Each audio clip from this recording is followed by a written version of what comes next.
জাতীয় সংসদ নির্বাচনকে সামনে রেখে ব্রাহ্মণবাড়িয়ার 4টি আসনে ইসলামী আন্দোলনের প্রার্থী ঘোষণা। ব্রাহ্মণবাড়িয়া স্টাফ রিপোর্টার, কসবা টিভির ডেস্ক। শিরোনাম নিয়ে সাথে আছেন ফারজানা রশিদ আলী।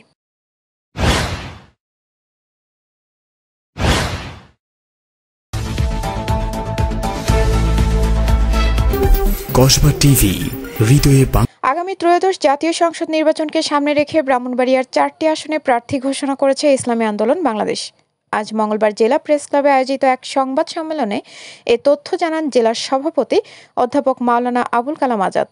ঘোষিত প্রার্থীরা হলেন ব্রাহ্মণবাড়িয়া 2 হাফেজ কারি নেসার আহমেদ আন নাসিরি, ব্রাহ্মণবাড়িয়া 3 মাওলানা গাজী নিয়াজুল করিম, ব্রাহ্মণবাড়িয়া 4 মুফতি জসিম উদ্দিন, ব্রাহ্মণবাড়িয়া 5 অধ্যাপক মাহবুবুর রহমান।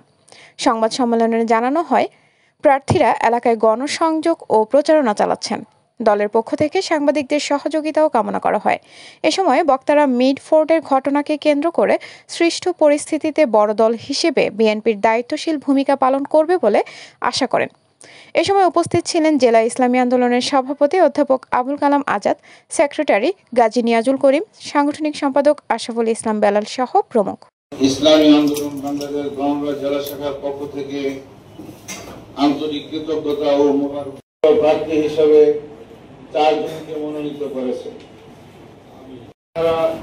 আসলে ইসলামী আন্দোলনের জেলা উপদেষ্টা আলহাজ মুফতি জসিম, ইসলামী আন্দোলনের প্রেসিডিয়াম সদস্য অধ্যাপক মাহবুব, কেন্দ্রীয় প্রেসিডিয়াম সদস্য অধ্যাপক মাহবুব রহমান সাহেব ব্রাহ্মণবাড়িয়া 5 নবীনগর আসনের প্রার্থী, উনি আছেন। বাকি আমরা 2 আসনে ব্রাহ্মণবাড়িয়া 2 যাওয়ার পরে আমাদের মোহতারাম নায়েবে আমাদের বেশি প্রতিবাদ করছেন।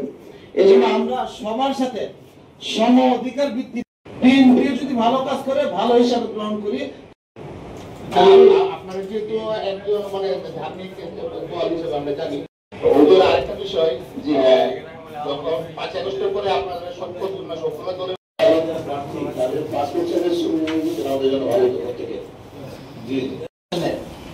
আন্দোলনের জেলা সেক্রেটারি গাজী নিয়াজুল করিম।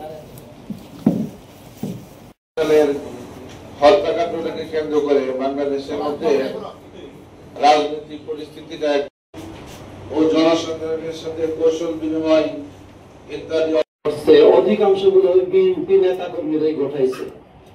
আপনাদের মাধ্যমে আমরা জানতে পারছি এদের দলীয় কোন দল যে সরকারের যে টার্গেট, ওই টার্গেটের সাথে আমরা একমত আছি। তবে আমাদের আরেকটা কথা আছে,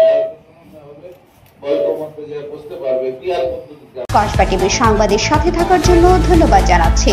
পরবর্তী সংবাদ পেতে আমাদের চ্যানেলটি সাবস্ক্রাইব করে রাখুন। কসবা টিভি।